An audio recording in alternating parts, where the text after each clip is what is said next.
Bismillahirrahmanirrahim. Assalamualaikum warahmatullahi wabarakatuh. Baiklah, sebelum kita memulai acara bedah buku ini, marilah kita bersama-sama berdoa pada Allah Subhanahu wa taala. Yang utamanya adalah semoga acara ini berjalan dengan lancar dan tentunya kita yang hadir di tempat ini mendapatkan ilmu yang bermanfaat. Al-Fatihah.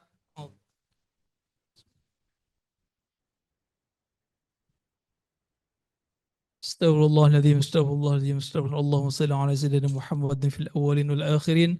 Wa radallahu tabaraka wa ta'ala an kulli sahabati rasulillahi ajma'in. Amin, amin ya rabbal alamin. Alhamdulillahi rabbil alamin. Hamdan na'amin, hamdan syakirin. حمدا يوفي نعمه ويكافئ مزيده يا ربنا لك الحمد كما ينبغي لجلال وجهك الكريم ولعظيم سلطانك. اللهم صل على سيدنا محمد صلاة تنجينا بها من جميع الأهوال والآفات وتقضي لنا بها من جميع الحاجات وتطهرنا بها من جميع السيئات وترفعنا بها عندك على الدرجات وتبلغنا بها أصل الغايات من جميع الخيرات في الحياة وبعد الممات إنك على كل شيء قدير. سبحانك لا علم لنا إلا ما علمتنا إنك أنت العليم الحكيم. اللهم إنا نسألك علما نافعا وعملا صالحا ورزقا حلالا طيبا مباركا ودعاء مستجابا. اللهم إنا نعوذ بك من علم لا ينفع ومن قلب لا يخشى ومن نفس لا تشبع ومن دعاء لا يسمع برحمتك يا أرحم الراحمين. ربنا تقبل منا إنك أنت السميع العليم وتب علينا إنك أنت التواب الرحيم. ربنا آتنا في الدنيا حسنة وفي الآخرة حسنة وقنا عذاب النار. وصلى الله على سيدنا محمد النبي الأمي وعلى آله وصحبه وبارك وسلم. فلك سبحان ربك رب العزة عما يصفون وسلام على المرسلين والحمد لله رب العالمين. السلام عليكم ورحمة الله وبركاته.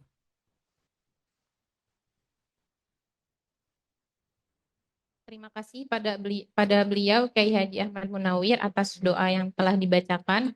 Selanjutnya, sambutan dari Kepala Subbagian Tata Usaha Lajnah Pentasian Mushaf Al-Quran kepada Bapak Muhammad Musadad MAG dipersilakan.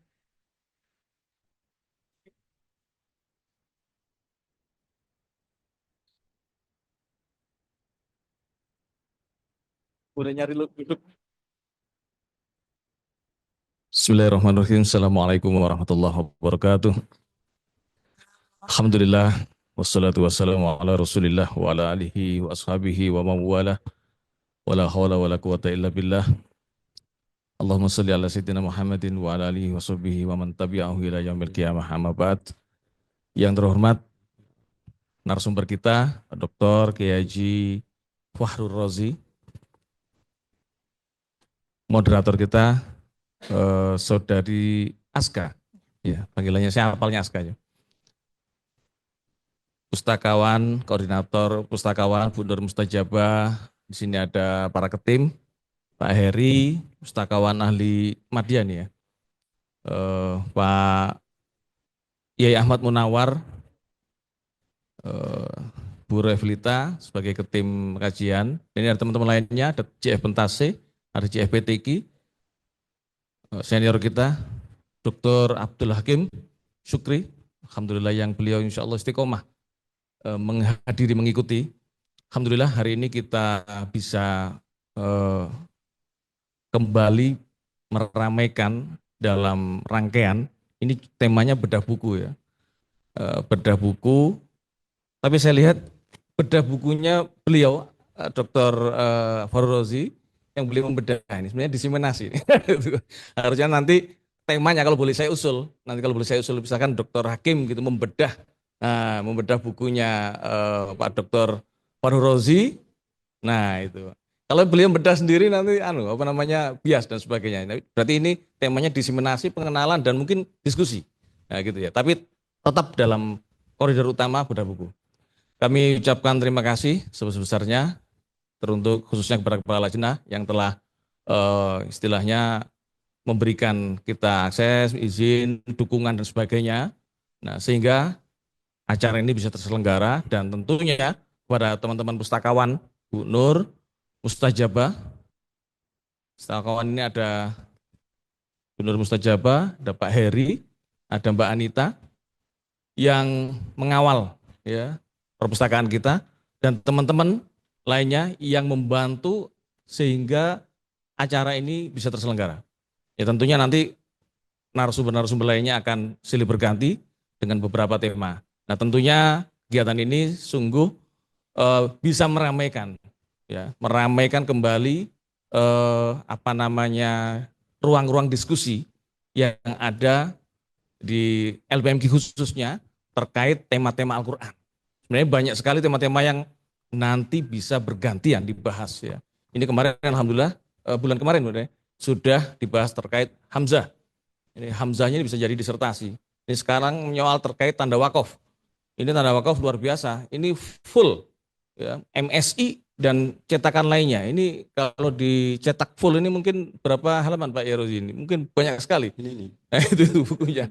Itu jangan-jangan yang depan itu muyasarnya saja itu kan. Ini full luar biasa dan itu full 30 juz dan sebagainya. Nah, mungkin teman-teman lain untuk menstimulus teman-teman lain untuk bisa mengambil angle-angle lain, tema-tema lain yang bisa diangkat. Karena Quran itu semakin dibahas, semakin kita merasa kekurangan, merasa haus. Semakin kita mendalami, kita merasa makin butuh. Ya. Alhamdulillah, kalau sudah mencapai rasa kebutuhan, ya bukan kita ini kebutuhan terhadap memahami Quran, itu paling penting. Jadi kita sampai ke tingkatan kebutuhan itu.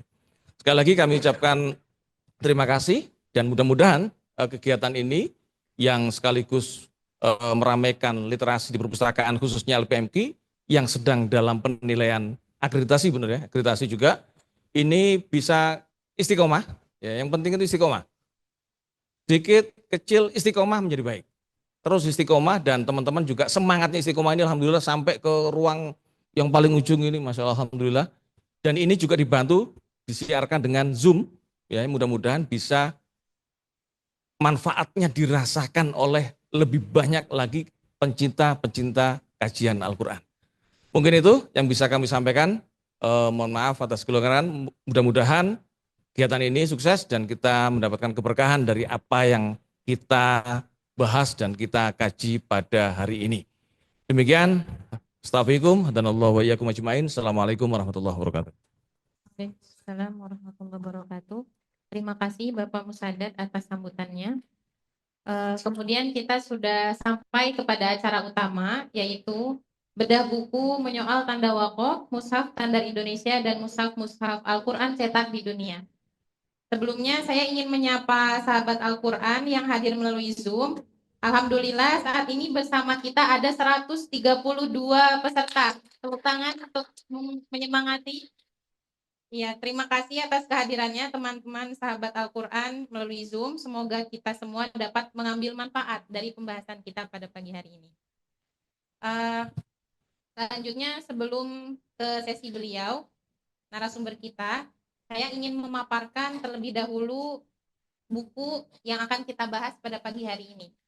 Buku ini berjudul Menyoal Tanda Wakaf, Mushaf Standar Indonesia dan Mushaf Al-Quran Cetak di Dunia. Penulisnya beliau sendiri, Dr. Haji Fahru Rozi MA. Karya ini juga merupakan disertasi beliau pada tahun 2020 di Universitas PTIQ. Buku ini diterbitkan pada tahun 2021 oleh Yayasan Pelayan Al-Quran Mulia, bekerja sama dengan Fahmi Bisyaukin, dan terdiri dari 4 jilid, seperti yang sahabat Quran sekalian bisa lihat di depan. Yang pertama itu buku kajiannya, yaitu menyoal tanda wakaf. Kemudian yang kedua, jilid kedua itu adalah Mushaf Al-Quran hasil riset tanda wakaf, yang isinya ada 680 halaman. Judulnya adalah Al-Quran Terjemah Penandaan Wakaf, Tam, Kafi, dan Jaiz. Kemudian jilid ketiga adalah Indeks Wakaf Ayat Al-Quran dalam kitab referensi wakaf dan ibtidah, yang jumlahnya ada 601 halaman. Kemudian jilid keempat, Indeks Ragam Penandaan Wakaf pada Mushaf Cetak di Dunia, yang jumlahnya ada 485 halaman. Masya Allah, kajian seperti ini adalah one of the kind. Jadi hanya mungkin bisa dikatakan salah satu yang paling komprehensif yang ada tentang tanda wakaf. Beri tepuk tangan kepada beliau. Ya, Kemudian barangkali sahabat Quran sekalian familiar dengan tanda wakof, to, kemudian ada kaf dan lain sebagainya. Jika diperhatikan dan diingat-ingat kembali, pada saat masa lalu kita bisa menemukan tanda wakof tersebut, tapi kemudian saat ini tanda wakof tersebut bisa dikatakan sudah jarang ditemukan. Hanya ada beberapa dalam mushaf yang tersedia. Nah, maka dari itu jika kita dapat menyimpulkan terdapat dinamika dalam tanda wakof itu sendiri dalam mushaf-mushaf cetak Al-Quran. Nah, untuk menjawab dan untuk mengetahui bagaimana dinamika tanda wakof tersebut bukan hanya dalam mushaf standar Indonesia, tapi juga mushaf-mushaf cetak yang ada di dunia saat ini, kita bisa langsung mendengarkan paparan beliau, narasumber kita pada pagi hari ini. Bapak Dr. Fakhrul Razi, dipersilakan.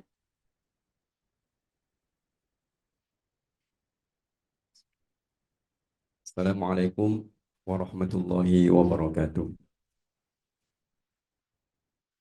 Alhamdulillahi rabbil alamin. Assalatu wassalamu ala sayyidina Muhammadin wa ala alihi wa ashabihi ajma'in. Allahumma salli ala sayyidina Muhammadin wa alihi wa sahbihi salatan nanalu bisirriha hifdzal Qur'an wal amala bihi warzuqna minhu ilman munira wa sallim tasliman katsira amma ba'd.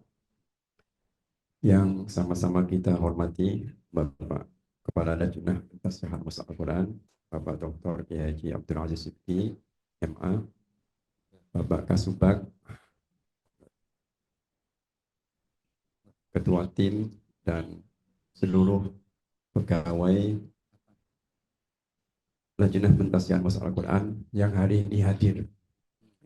Ini luar biasa padat ini. Ini mungkin ada 100 ini yang hadir ini ya. Luar biasa tadi. Terus tadi teman-teman yang ada di Zoom juga selamat datang dan terima kasih mau bergabung mendengarkan sharing. Saya mungkin hanya cerita saja. Kalau membahas terlalu dalam juga nggak tepat ya. Ini waktunya juga tidak panjang. Maka saya pengen share saja terkait dengan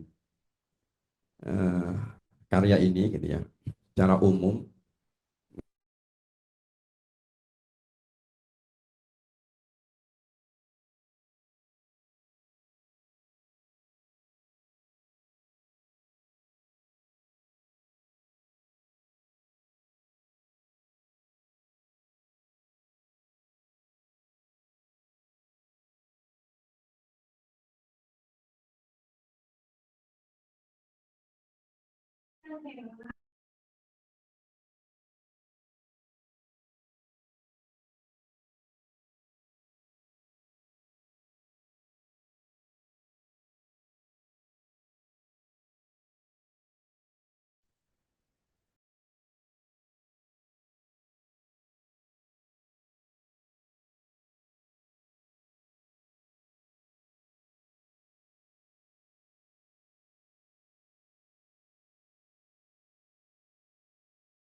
Itu bercandaannya. Terkait dengan buku ini, ya, jadi ini 2 tahun yang lalu. Pengalaman yang saya lakukan sebetulnya berangkat dari beberapa pertanyaan yang sering diajukan. Karena kebetulan saya sebagai pentasheh sehingga banyak bertemu dengan segala lapisan ya. Pertanyaannya seputar perbedaan wakaf dalam mushaf Al-Quran cetak di dunia. Pertanyaan sederhana, tetapi ternyata pertanyaan-pertanyaan itu banyak yang tidak bisa dijawab. Nah, itu. Ini titik poinnya, tidak bisa dijawab. Kemudian tanyalah, kebetulan kami yang di Lajnah ini, saya bersama teman-teman banyak di sini ada banyak ya teman-teman yang semuanya sudah doktor sekarang karena menekuni kajian Al-Quran. Ya. Pertanyaan itu kemudian ya agak mengganggu saya. Kalau begini terus, saya nggak menulis, toh ujung-ujungnya nanti saya yang akan dapat pertanyaan dan menjawab. Maka saya harus menulis. Saya harus menulis, kan kebetulan waktu itu ya pas lagi melanjutkan S3. Maka saya tulis menjadi tema kajian disertasi. Saya menulis buku ini kurang lebih 2 tahun. 2 tahun, ya lumayan lah prosesnya. Tapi saya sebetulnya menulis ini sebetulnya niat saya itu ya rutin tadarus Al-Quran. Jadi kalau biasanya saya tadarus setelah khatam baca begitu saja, tapi ketika menulis ini maka ketika tadarus di depan saya ada laptop, setiap saya baca khatam satu Quran itu terdata semuanya dalam laptop, tanda wakufnya di mana saja, Quran terbitan mana, khatam ganti Quran sampai puluhan, hampir 30-an mushaf yang saya baca itu, gitu ya. Terus dari situ ada terdata sampai 13.000 kata dengan segala perbedaan dari mushaf A sampai 30-an tadi. Kemudian saya berkepentingan untuk mencari rujukannya. Maka saya membuka kitab-kitab wakaf tidak, dari sekian ratus kitab itu saya memilih ada 8 yang saya ungkap dalam buku ini, yang saya kategorikan dari tahun ke tahun, abad keempat, abad kelima, sampai abad ke-12. Sehingga dengan begitu kita mendapatkan perwakilan bagaimana ulama pada masa tertentu merespon kajian wakaf ibtidah ini sesuai dengan lingkungan yang dihadapi. Nah, itu. Maka terdatalah buku ini. Jadi buku ini sebetulnya seperti kamus kalau ini. Ini buku yang ketiga ini. Itu datanya ada 13.000 kata gitu ya. Kemudian dari 13.000 kata Al-Qur'an itu, dari mana saya dapat kata ini? Dari ngaji Al-Qur'an yang puluhan tadi. Di mushaf A ada tanda wakaf di kata ini. Di mushaf B ada tanda wakaf di mushaf B. Terus sampai terkumpul 13.000. Kemudian saya carikan buktinya. Ini loh, mushaf Al-Qur'an A itu sumbernya ada di sini. Meskipun di kitab yang lainnya tidak disebutkan, ada kitab yang menyebutkan sampai 13.000. Ada 8 kitab nih, Ibnul Ambari, Abu Amr Ad-Dani, As-Sajawani, Al-Ja'bari, Al-Qastolani, Al-Habti, Al-Ashmuni, Al-Khaliji. Al-Khaliji ini abad ke-14. Ibnul Ambari abad ke-4. Ya. Dari kitab itu perbedaannya luar biasa gitu ya. Ketemulah seperti ini. Kemudian buku yang keempat itu sebetulnya kalau boleh dikatakan sebetulnya kalau ini digandeng itu panjang sekali, nggak mungkin bisa dicetak ini ya. Karena kata ini kemudian rujukannya dalam kitab, bukti penandaannya dalam mushaf Al-Qur'an seperti apa. Ternyata komentar ulama itu tidak seluruhnya dibukukan dalam mushaf Al-Qur'an cetak. Tanda wakaf yang paling yang ada gitu ya, dari saya menggabungkan itu ada yang hanya 4.000, ada yang 7.000, ada yang 9.000, ada yang ya macam-macam, pokoknya ada sekitar 4 lah gitu ya. Ada yang 9.800. Dari situ saya bisa mengklasterkan, oh kalau jumlahnya sekian maka pasti ikut sistem ini. Oh kalau jumlahnya sekian ikut sistem ini. Nah, perbedaan-perbedaan itu ternyata bagi masyarakat umum banyak yang tidak bisa dijawab. Karena pada dasarnya kita semuanya, ini saya alami juga, saya dulu begitu. Saya dulu, ya bayangan saya Quran ya cuma satu. Jadi dulu itu terkait dengan wakaf saja. Ketika saya bertanya, banyak yang tidak bisa saya jawab. Nah, ketika ada pertanyaan nggak bisa dijawab, itu berarti menunjukkan kualitas kita. Nanti coba deh, teman-teman nanti tanya, kalau ada kurang berbeda, kok sampai tidak bisa menjawab, itu tandanya Anda kurang baca. Sederhana kan? Sederhana saja, pokoknya gitu. Kalau ada pertanyaan nggak bisa jawab, pasti kita kurang baca. Karena apa saya bisa kesimpulan seperti itu? Quran ini dibaca sudah ribuan tahun. Pasti tradisinya itu banyak sekali. Dan tradisi itu direkam oleh para ulama dalam ratusan kitab. Berarti yang kita baca sekarang ini, apakah ada contoh bacaannya dalam tradisi pembacaan Al-Quran? Itu ya akan kita ketahui dengan merujuk kepada kitab. Kalau orang yang hafal Quran, kemungkinan wakafnya sudah termasuk dalam salah satu tradisi itu. Bagi masyarakat yang tidak hafal Quran, ngajinya hanya sesaat saja gitu ya. Pasti banyak cara bacanya yang tidak pernah ada dalam tradisi. Nah, itu ukurnya gitu. Tapi ya nggak apa-apa, karena Al-Quran itu bisa disapa oleh siapapun gitu ya. Jadi ini secara sederhana. Jadi buku ini yang pertama ini sebetulnya ini belum bisa ditulis sebelum menyelami ke mahakaya ya kekayaan kajian wakaf tidak di dalam apa khazanah keilmuan para ulama itu. Karena para ulama itu memandang ilmu wakaf ibtidah itu sesuatu yang sangat penting. Bahkan ada yang mengatakan begini, malam ya'rifil waqfah ya, lam ya'lam lam apa? Barang siapa yang tidak tahu wakaf ibtidah berarti dia pada dasarnya belum belajar Al-Qur'an. Sampai seperti itu jadi malam ya'rifi ilmal waqfi lam ya'lamil Qur'an. Siapa yang tidak mengetahui cara wakaf dan ibtidah maka dia pada dasarnya belum belajar Al-Qur'an. Itu disampaikan oleh Abu Hatim As-Sijistani abad ke-8 Masehi ya. Banyaklah pokoknya. Beliau memandang semua ilmu wakaf ibtidah itu sangat penting karena ini terkait dengan bacaan yang kita jadikan bacaan setiap hari. Bagaimana mungkin kita membaca Al-Quran yang mulia itu dengan kemampuan ala kadarnya. Memang tidak ada dosa. Ini kaitannya bukan dosa. Tapi bagaimana kita memposisikan Al-Quran itu yang menjadikan kita perlu membekali dengan kemampuan lagi. Nanti kalau kita masalah penulisannya ada ilmu rosem gitu ya, wakaf ini tidak ada kajiannya dan lain sebagainya, qiraat ada bukunya gitu ya. Nah itu seperti itu. Jadi ini 2 tahun.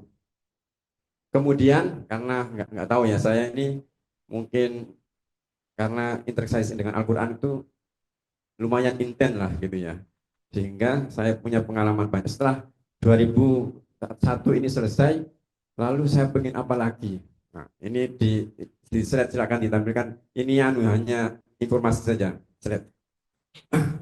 Kebetulan dulu di pondok, selama di pondok Masjidil Quran tahun 94, 95, 96 itu saya mendalami qiraat. Tetapi saat itu sudah ya belajar itu saja. Saya tidak tahu kepentingannya apa. Yang penting saya belajar karena kalau terkait dengan Al-Quran pasti ada keberkahan, pasti ada manfaatnya. Gitu ya.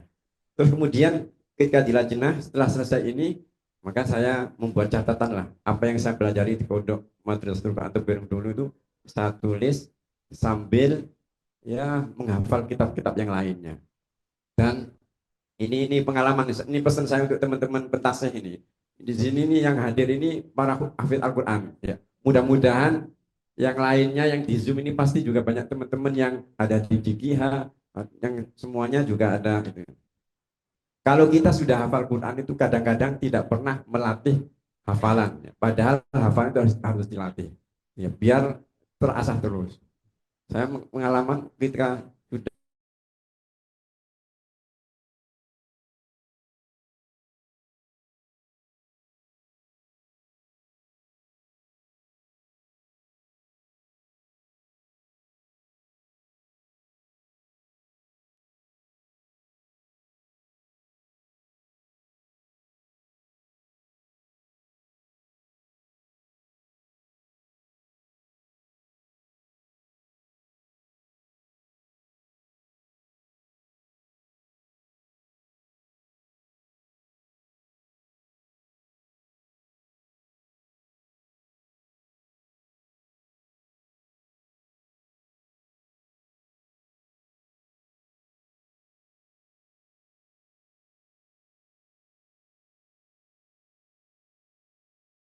ternyata ada yang nyetak lengkap 30 juz itu habis berapa juta beliau itu mau berkenan nyetak itu ya sudah biarin gitu.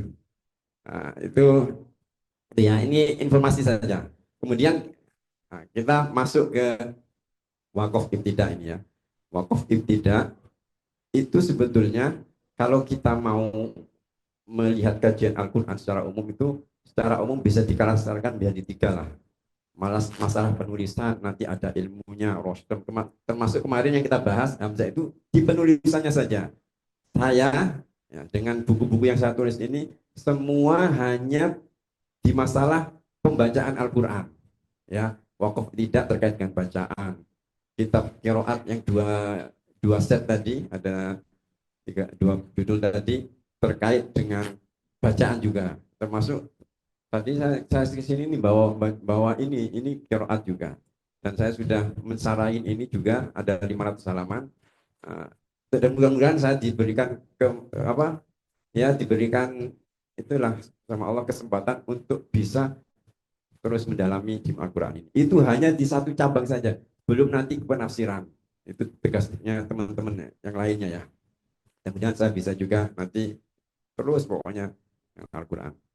Nah, sekarang kita masuk ke wakaf ibtidah ya. Wakaf ibtidah. Jadi ini kemana-mana. Ini berapa lama ini? Sampai 11, Pak. Oh ya, ya. Ini saya mulai dari mana ini nggak tahu ini. Pokoknya cerita saja ya. Jadi pembahasan buku ini setidaknya begini. Dengan membaca buku yang pertama itu, insya Allah pembaca akan mengetahui sejarah wakaf ibtidah, keragamannya, siapa yang menetapkan tanda wakaf ini, digunakan di mushaf mana, perbedaannya di mushaf yang lainnya seperti apa, lalu bagaimana kita memposisikan di antara perbedaan itu, gitu ya. Jangan bingung, terus semua yang berbeda itu pada dasarnya nggak berbeda kalau kita bisa mensikapi, gitu ya. Yaitu keragaman. Misalkan ini, kalau terkait dengan tanda wakaf itu jangan terfokus pada tandanya, tapi fokuslah pada penempatan wakafnya itu. Karena meskipun ditandakan dengan penandaan yang berbeda-beda, semua mushaf yang ada itu pasti di titik tertentu tempat-tempatnya sama. Nah, kadang-kadang masyarakat tuh bertanya begini, Ustaz, kenapa di sini pakai qaf lam, di sini kok pakai shad lam? Yang lebih enak itu yang mana? Karena dia terfokus pada tandanya. Kalau terfokus pada tempatnya, nggak ada masalah itu. Karena kalau Anda mau fokus kepada tempatnya, itu sebagaimana yang saya lakukan dalam buku ini. Saya, saya mengikuti logika umum yang orang seringkali membandingkan tanda-tanda wakaf di dalam mushaf Al-Quran. Kemudian karena dia iseng bertanya begitu, nggak tahu jawabannya, bingung sendiri. Ya kan gitu. Maka saya, ya udah, kalau kepingin seperti itu, maka posisikan satu mushaf itu dengan perspektif yang penuh. Jangan membandingkan titik satu dengan yang hanya di titik tertentu. Ya, saya membandingkan itu seluruhnya setelah membaca dari kitab dari abad ke-4 sampai ke-14, dan saya buktikan dengan pendataan ini. Kalau Anda nggak percaya, silakan dirujuk ke buku ini. Oh, wakaf ini ada di kitab ini. Penandaan di mushaf Indonesia pakai tanda ini, mushaf Maroko pakai ini, mushaf Madinah pakai ini, Iran pakai ini, ada semuanya. Dan masing-masing penandaan yang saling berbeda itu didasari dengan ya tadi sudut pandang masing-masing.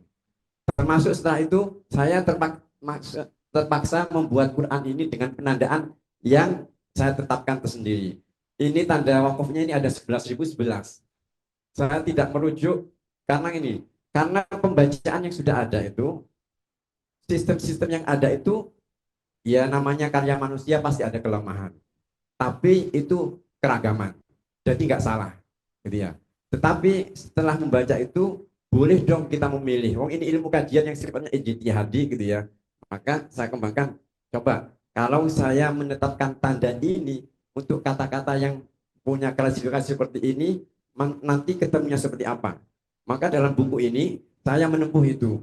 Misalkan qaf lam itu saya tetapkan untuk hanya wakaf tam. Saya tetapkan ini wakaf tam itu akhir kisah, akhir surat. Tema-tema itu saya tetapkan ada berapa poin. Nah, dari situ saya jadikan panduan. Terus kemudian jim itu saya tetapkan untuk wakaf kafi. Wakaf kafi itu ada sekian kriterianya. Kemudian wakaf shad lam itu untuk wakaf jaiz ada sekian, gitu ya. Ketemulah jumlah itu. Jumlahnya saya sendiri juga lupa itu. Tapi di sini tercatat, jadi tercatat ininya jumlahnya ya. Karena ini sudah 2000 ya, tahun 2000. Tercatat. Saya begini, kalau saya sudah menetapkan qaf lam itu untuk wakaf tam, ya, untuk wakaf tam, namanya dalam pembicaraan itu kata-kata yang sempurna pasti tidak lebih banyak daripada sambungan-sambungan. Pasti jumlah qaf lam tidak akan lebih banyak daripada jim. Pasti nanti yang terbanyak jim. Terus kemudian short lam itu sifatnya untuk bantuan yang darurat tetapi dibenarkan. Ya kan? Short lam pasti jumlahnya juga di bawah jim. Dan dari kriteria itu ternyata benar itunya. Oh, kok lamnya ada di sini, ada di slide-nya, silakan dibaca ya. Silakan dibaca. Di pengantar ini juga ada juga sih. Jadi pokoknya total 11.011, jumlahnya cantik itu 11.011 itu dengan rincian wakaf koklam ada 2.117, wakaf kafi ada 6.400, wakaf jaiznya shortlamnya ada 2.368. Nah, itu sesuai lah, itu matching lah. Karena ini saya contohkan ini. Saya ngomong beberapa menit yang lalu itu gagasan yang sempurna kapan? Apa itu? Kan nggak banyak kan? Saya perpindahannya temanya tadi nggak banyak kan? Tetapi untuk membahas satu tema itu perlu perhentian beberapa tempat. Nah, ada segmen lah, episode lah. Kisah Nabi Yusuf itu panjang, tapi ada episode. Episode itu kan bukan akhir, berarti itu nanti jim. Nah, tapi dalam episode itu kadang-kadang terlalu panjang, ada jumlah, oh berarti nanti short lam. Nah, itu saya tetapkan seperti itu. Itu kalau kita pengen fokus pada tandanya. Tapi bagi masyarakat umum nggak perlu ke sana sebetulnya. Kalau melihat perbedaan mushaf, lihat saja tempatnya di mana. Oh, mushaf Madinah tempatnya di sini. Pasti di mushaf Indonesia sama nanti tempatnya. Cuma nanti kadang-kadang mushaf Indonesia wakafnya lebih banyak, mushaf Saudi lebih sedikit. Yang sering saya contohkan di ayat yang awal-awal juz 1 biar kita paham semuanya. Wa idh qulna lil malaikati isjudu li adama fasajadu illa iblis aba wastakbara wa kana minal kafirin. Itu mushaf Madinah tidak ada wakaf. Dari mana kitabnya? Kita bisa mengetahui di kitabnya Abu Amr Ad-Dani nggak ada komentar wakaf. Kemudian mushaf Maroko ada wakafnya.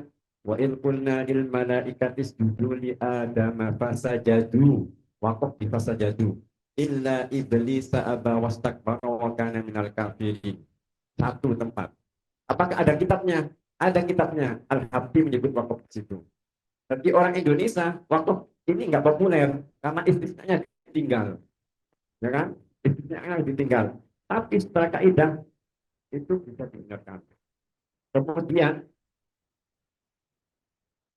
untuk Indonesia ada wakafnya wa ilkunna lil malaikati isjudu li adama fasajadu illa iblis aba wastakbar wa kana minal kafirin. Ada tiga tempat.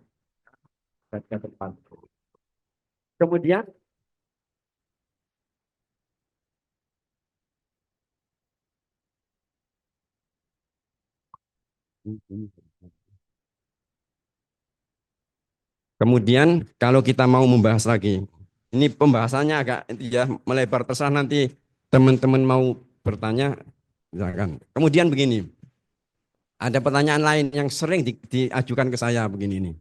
Ustadz, wakaf itu berpengaruh pada arti enggak? Kan kita sering nih, pengaruh wakaf pada arti. Nah, ya, pengaruh wakaf pada arti. Tetapi kita tidak pernah menghitung seberapa besar pengaruhnya itu. Kalau saya kesimpulannya, yang berpengaruh kepada arti tidak banyak. Justru yang banyak itu hanya jeda-jeda tadi. Coba, wa'il kulna itu sampai wakaf dimanapun artinya nggak akan berubah. Waqaf wa il qulna lil malaikati isjudu li adama fasajadu illa iblis aba wastakbar wa kana minal kafirin. Enggak ada bedanya, atau dibaca enggak waqaf pun enggak ada bedanya. Kebanyakan waqaf itu seperti ini. Pengaruhnya terhadap itu sedikit sekali. Ya, memang ada yang berpengaruh kepada makna dan pengaruhnya itu bisa kita klaster. Ada yang pengaruhnya hanya apa itu rincian dikit gitu ya. Ada yang hanya merubah domir gitu ya. Ada yang memang pengaruhnya drastis. Coba kalau mau dihitung berapa persen. Itu PR itu sebetulnya kalau kita mau membahas wakaf-wakaf yang berpengaruh kepada makna. Itu sampai bisa mendata. Wong kita semuanya kan sudah biasa tadarus nih. Pasti akan mengetahui, mendeteksi, oh ini ada perbedaannya. Nah, kalau ada perbedaan, baru nanti kita ke tafsir. Pasti ketemu itu. Contohnya bisa dicari lah, itu nggak banyak. Jadi Kalau langsung disimpulkan pasti berpengaruh pada wakaf, makna belum tentu. Karena banyak yang, karena kita ngomong itu ya, satu tema itu nggak mungkin orang bisa satu nafas. Silakan kalau mau nyoba satu nafas, silakan. Cerita Nabi Yusuf satu nafas. Itu. Jangankan itu, cerita tentang surga saja. Kalau Anda satu nafas ikut Abu Amr Ad-Dhani misalkan nih. Mathalul jannatil lati wu'idal muttaquna fiha anharum min ma'in ghairi asini wa anharum min labanin lam yataghayyar ta'mu wa anharum min asali musaffa. Coba ada yang bisa baca enggak ini? Itu Abu Amr Ad-Dhani agak ada wakafnya. Enggak ada wakafnya. Tapi di ulama yang lain ada. Kalau rincian itu boleh. Kalau seperti ini di mushaf ini saya tandakan short lam, enggak sampai jim. Karena rinciannya itu berarti makanya gini. Mathalul jannatil lati wu'idal muttaqun fiha anharum min ma'in ghairi asin wa anharum min labanin lam yataghayyar ta'muh wa anharum min khamrin ladzatin lisyaribin wa anharum min asalin musaffa. Ada rinciannya gitu. Apakah ada tradisi pembacaan itu? Ada buktinya di kitab-kitab itu ada. Abu Amr Ad-Dhani enggak komentar wakaf pada tempat-tempat itu. Tapi Al-Ashmuni, Al-Khaliji komentar wakaf. Karena itu saya mendata, bahkan sampai mendata hitungannya. Karena orang sekarang itu justru lebih yakin pada hitungan. Kalau nggak percaya dengan begini, coba sampein gini. Kadang-kadang kan kenapa kok saya menghitung itu karena begini. Orang itu tanya nih, Ustadz, ini kan mushaf standar Indonesia, rosemnya ikut Abu Amr Ad-Dhani. Kenapa wakafnya nggak ikut Abu Amr Ad-Dhani sekalian? Biar pas itu. Wah. Sekilas pertanyaan ini masuk akal. Dan, iya ya, bagus ya gitu. Tapi siapkah Anda tanda wakafnya dihilangkan semuanya? Jadi itu, ya kan? Kenapa kok tidak pakai tradisi yang lain? Jadi boleh lagi memakai yang lainnya gitu. Maka saya hitung Abu Amr Ibnul Ambari itu ditulis kitabnya abad keempat. Dia wafatnya 300 berapa? 300 pokoknya abad keempat lah. Itu beliau hanya mengomentari 3000 kata yang dikomentari. Naik lagi ke Abu Amr Ad-Dhani abad ke berapa? Kelima ya. Beliau komentarnya berapa? Naik 5.000-an. 5.000 itu di tengah ayat dan di akhir ayat.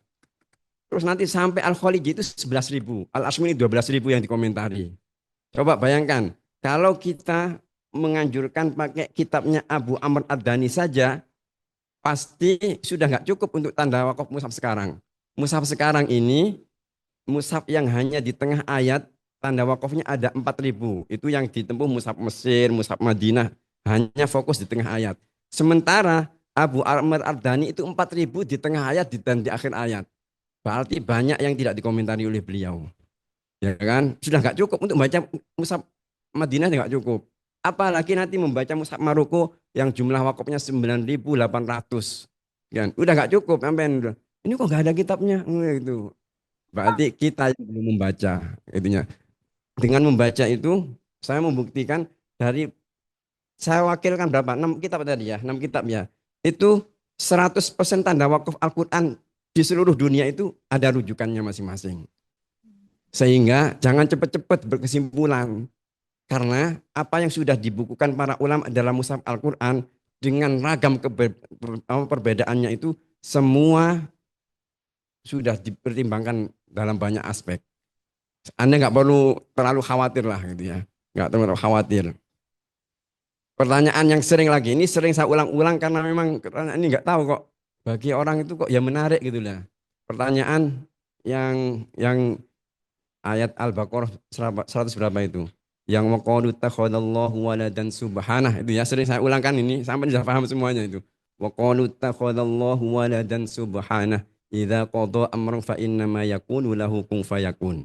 Mushaf Madinah waladan subhanah nyuruh berhenti, mushaf Indonesia melarang berhenti.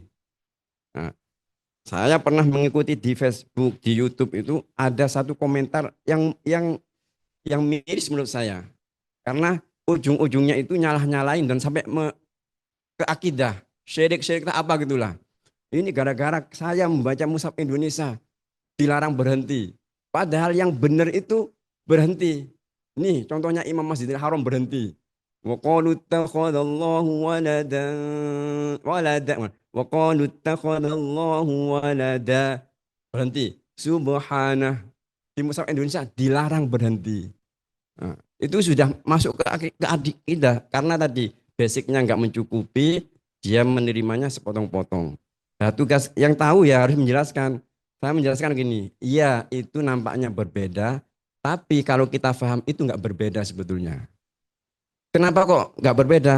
Karena kita hanya fokus pada yang nampak, tidak fokus pada di belakang itu. Yang tidak nampak itu kita tidak mau tahu.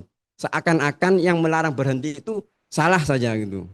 Padahal kalau itu gampang sekali, tinggal perspektifnya kita rubah saja. Yang melarang berhenti melihat ayat ini dari sudut pandang negatif. Yang nyuruh berhenti merubah perspektif dari sudut pandang positif. Baik. Nah, maksud saya begini, yang nyuruh berhenti berarti wa qalu ittakhadallahu walada subhanah. Itu yang menandakan berhenti berpikirnya positif. Ah, ini biar jelas nih. Mana tuduhan, mana jawaban. Karena itu berhenti. Dari sisi positif. Karena beliau nggak bayangkan yang negatif. Sementara ulama yang menyuruh, yang melarang berhenti, dia membayangkan hal-hal yang negatif kalau kita berhenti. Ini Allah dituduh punya anak. Biar kita tidak ikut-ikutan terbesit dalam pikiran kita. Nggak ikut berhenti kan. Kalau orang berhenti kan gini. Wa qalu ittakhadallahu walada. Allah mempunyai. Iya ya. Itu Nabi Isa. Nggak ada ayahnya. Benar juga itu. Ada terbesit itu bagi ulama tadi. Itu nggak bagus itu. Itu sudah mencederai seorang yang beriman gitu. Oleh karena itu, biar tidak ada kesempatan pikiran kita yang sifatnya nakal itu, baca langsung. Wa qalu ittakhadallahu waladan subhanah. Udah selamat kita. Nah, satu dari positif ya, dari sudut pandang positif, karena tidak membayangkan bahwa ada orang yang macam-macam pikirannya tadi, semua orang biar tahu nih kita mana tuduhannya, biar mantep jawabnya. Yang satu, enggak, ada orang yang pikirannya macam-macam kalau berhenti itu. Malah yang enggak, ngelamun kemana-mana. Langsung baca, iya saya baca tadi ini kemana. Nah, kalau kita sudah ketemu begitu, kita tahu kitabnya, oh sudut pandangnya ini begini. Maka nanti dalam kitabnya misalnya As-Sajawandi itu banyak ada lam alif. Itu sudut pandangnya di situ. Jangan kok nanti hal yang lain yang sederhana. Ini yang saya angkat ini sederhana saja pokoknya. Yang hal-hal yang sering dipertanyakan dan ternyata banyak yang nggak tahu jawabannya. Gitu ya. Ini lam alif itu. Lam alif sering disalahpahami lam alif itu. Makanya karena lam alif sering disalahpahami itu, di mushaf ini lam alif tidak saya gunakan lagi. Karena tujuan awalnya dengan praktek di lapangan banyak yang tidak matching. Gitu ya. Sehingga mushaf sekarang ini, mushaf Madinah sejak 2005 itu sudah menghilangkan lam alif. Karena tadi banyak hal yang tidak terduga. Misalnya yang nggak terduga itu begini. Lah ini kan di akhir ayat ngapain pakai lam? Wong Nabi saja kalau baca Quran berhenti tiap ayat. Nabi saja menyunahkan kok ini malah melarang berhenti. Ya berarti ini tidak paham peletakannya. Langsung husnudzon kepada yang ngarang kitab itu, yang nyusun Quran mushaf Indonesia. Ngapain ini tanda yang itu? Padahal maksudnya ulama tadi itu enggak begitu. Beliau juga hafal hadis itu. Lebih hafal daripada yang Anda bayangkan gitu. Mereka hafal, tapi enggak berpikir ke sana. Kok pembacanya itu berpikir yang enggak itu. Makanya saya hilangkan itu karena itu. Ternyata fakta di lapangan lam alif itu banyak disalahpahami. Oleh karena itu enggak perlu tanda lam alif, tetapi pasti sudah mewakili. Gitu ya. Nanti kalau sampai saya hadapkan dengan mushaf misalkan nih, mushaf Maroko yang akhir ayatnya itu tidak ada tanda wakof, berarti justru itu yang enggak boleh wakof. Maksudnya enggak boleh shadaqallahul azim. Ya. Mushaf Indonesia yang enggak ada wakof, justru itu malah jelas wakofnya. Jadi kalau di mushaf Indonesia ada lam alif, itu bandingannya dengan mushaf Maroko sama dengan akhir ayat yang tidak dibutuhkan ayat sama sekali. Lihat aja di Fatihah nanti. Ar-Rahmanir-Rahim. Kosong. Maliki Yaumiddin. Baru ada tanda wakaf. Kalau di Mushaf Indonesia, Bismillahirrahmanirrahim. Ada tanda wakafnya. Alhamdulillahi Rabbil Alamin. Lam alif. Ar-Rahmanir-Rahim. Lam alif. Maliki Yaumiddin. Jadi ada lam alif dengan yang kosong itu sebetulnya sama. Cuma cara meresponnya tadi yang berbeda. Nah, itu. Makanya nanti saya membaca setelah mendata itu, saya hanya bisa mengelompokkan tanda wakaf itu hanya 6 sistem lah. Paling banyak itu. Ya, Mushaf Madinah alirannya itu, terus Mushaf Maroko yang menempatkan seluruh tanda wakaf di seluruh ayat gitu ya. Terus kemudian Mushaf yang ngikutin Sajawandi gabungan gitu ya. Nah, saya menempuh ini kok 11.000. Bukan berarti saya ngarang-ngarang ini. Semuanya bisa dirujukkan ke tadi. 11.000 itu berarti sistem yang saya ikuti seperti Mushaf Maroko. Menempatkan seluruh tanda wakaf, ya, menempatkan tanda wakaf pada seluruh kata dalam Al-Quran yang ada wakafnya, baik itu di tengah ayat maupun di akhir ayat. Sehingga jumlahnya 11 ribuan. Kalau kita mau rinci lagi, paling banyak jumlah wakaf di tengah ayat itu 4.000 sampai 5.000. Ya sama nanti ketemunya segitu. Enggak akan banyak kok. Karena tanda wakaf berbeda-beda itu sesuai dengan kriteria tadi ya. Dan saya sebetulnya membahas perubahan itu saja. Bayangkan ini dibahas itu aja sudah itu. Terus di sini ini saya juga punya kesimpulan sedikit gini. Bahwa tanda wakaf itu adalah salah satu bentuk penafsiran. Karena itu pemilihan tanda wakaf yang kita pilih pasti bisa disamakan dengan terjemahan. Kalau kita menentukan wakafnya tam, pasti titik. Nggak mungkin. Gitu. Karena saya sudah fokus ke situ. Nanti kayak yang Mushaf tidak fokus, boleh jadi enggak. Karena tanda wakaf mereka itu tidak ditetapkan sedetail itu. Sehingga kadang-kadang qaf lam atau wakaf lazim pun enggak itu, enggak titik. Kalau di sini pokoknya yang qaf lam pasti titik. Karena sudah ganti kisah, karena itu ada banyak itunya lah. Di akhir surat pasti titik, masa koma gitu ya gitu. Itu.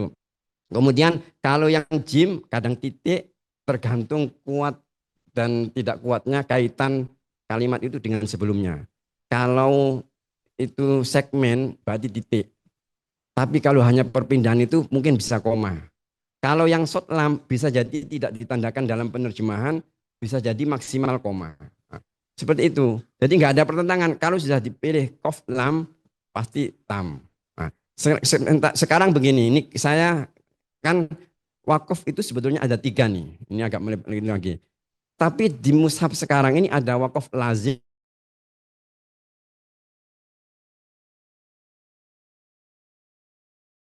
Adalah tidak keluar dari 3 varian wakaf tadi. Tam, kafi, jaiz. Wakaf mu'anakoh itu karena ada pilihan 2 makna yang saling berdekatan ketika kita memilih salah satunya. Gitu ya. Kita memilih wakaf di pertama, maka seperti ini nanti artinya. Ketika memilih wakaf di kedua, terus begini.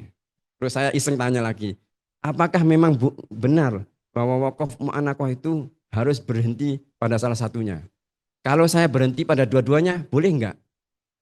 Itu pertanyaan lagi itu. Saya bisa membuktikan nanti dengan jawaban itu. Karena dengan itu, oh ternyata juga boleh untuk sebagian tempat, tergantung tadi itu ya. Tapi kaidah umum ya tetap nggak bisa dirubah.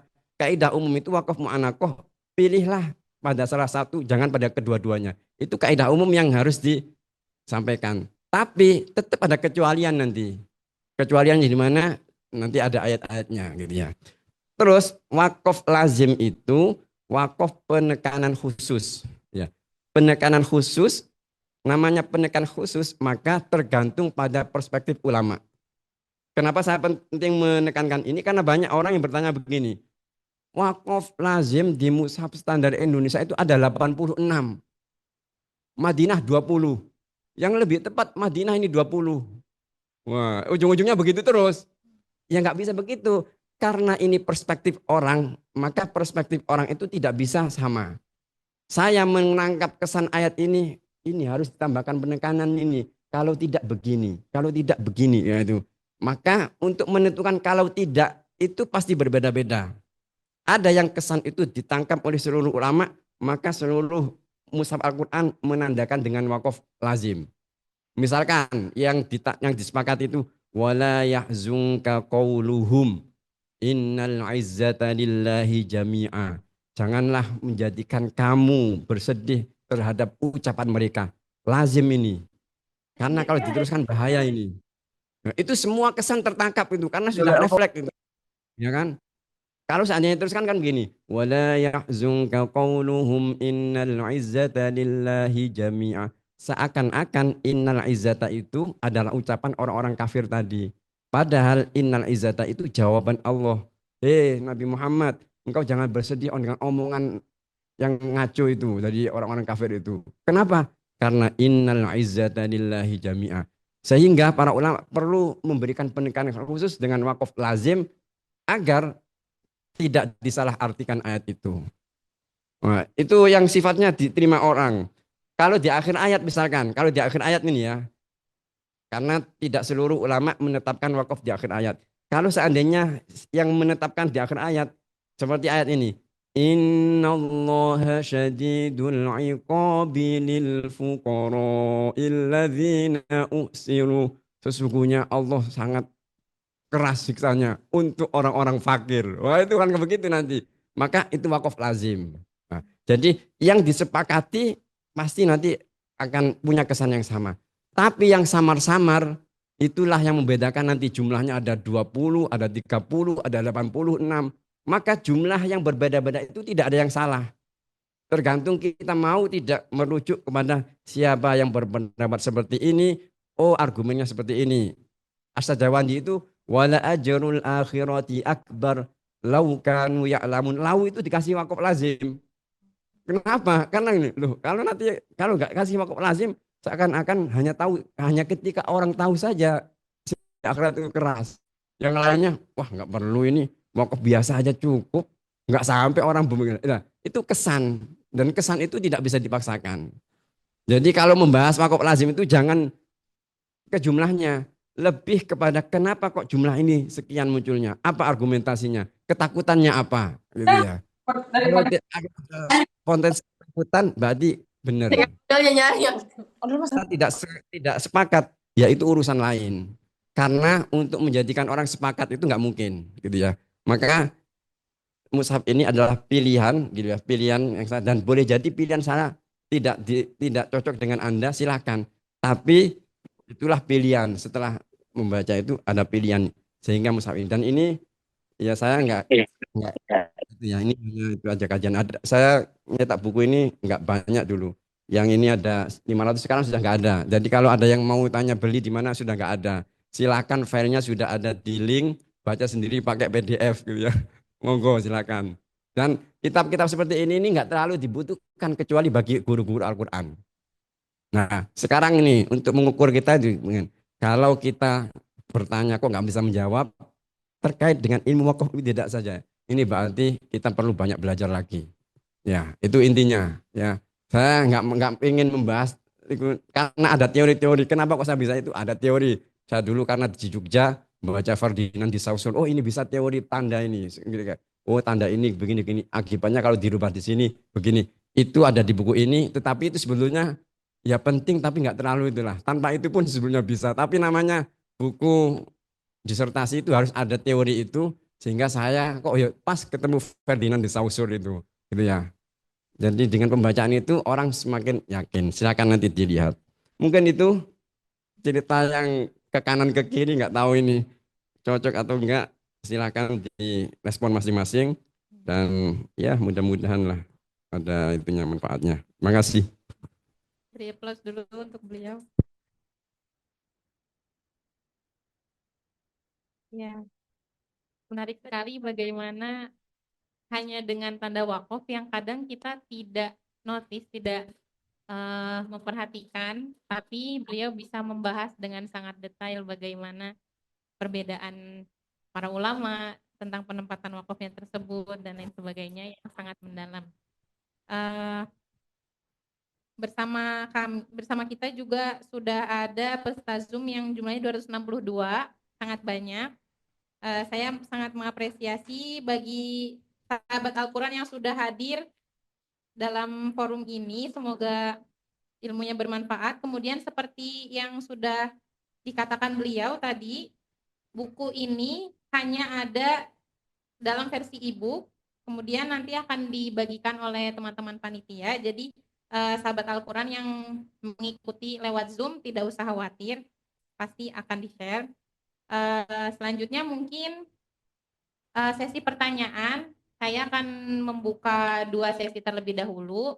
Yang pertama untuk sahabat Quran yang hadir di sini, silakan bertanya. Saya beri kesempatan untuk 2 orang. Banyak ya. Mungkin silakan Pak Lalu ya.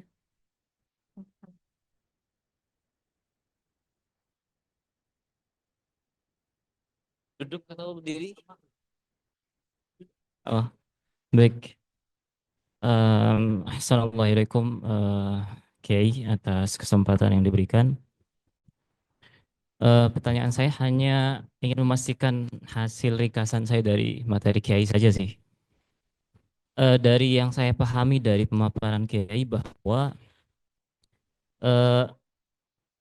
di antara tujuan para ulama meletakkan tanda-tanda wakaf tersebut adalah agar kami ya para awam tidak salah dalam membaca ayat yang dapat menimbulkan makna yang tidak sesuai.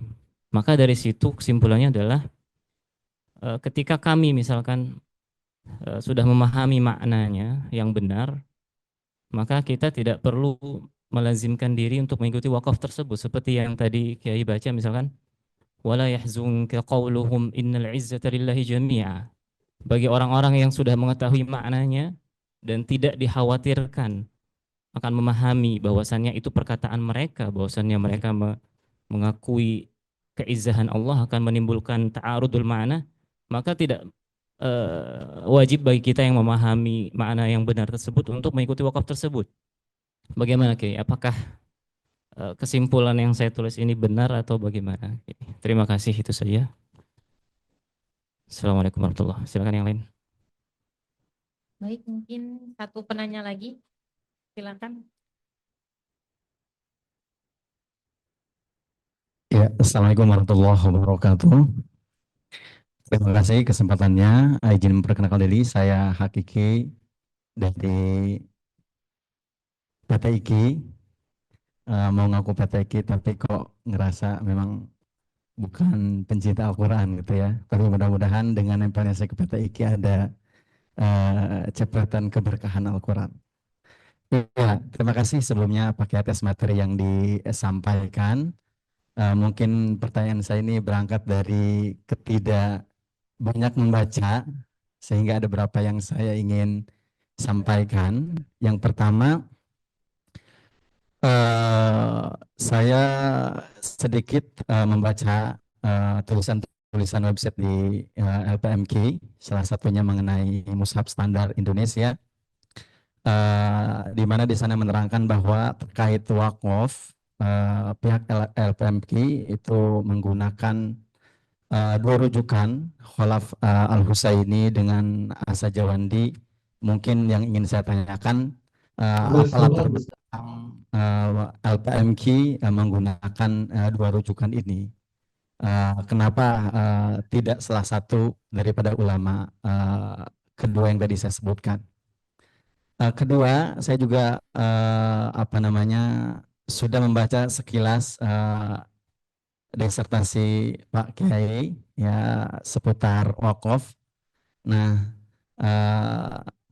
yang ingin saya mungkin minta saran atau saya ada pertanyaan, kira-kira angle apa yang belum disorot daripada disertasi yang telah ditulis. Dari bacaan saya rasanya segala data sudah ditampilkan di disertasi itu. Nah, mungkin ada angle yang perlu kami sebagai mahasiswa ini yang perlu meneruskan atau menyorot angle lain daripada disertasi Pak Kiai. Mungkin itu yang bisa saya sampaikan, demikian. Assalamualaikum warahmatullahi wabarakatuh. Baik, mungkin bisa dijawab terlebih dahulu. Bapak silakan. Nah, terima kasih. Pertanyaannya nih, ya perlu nanti jawabnya sendiri-sendiri nanti ya.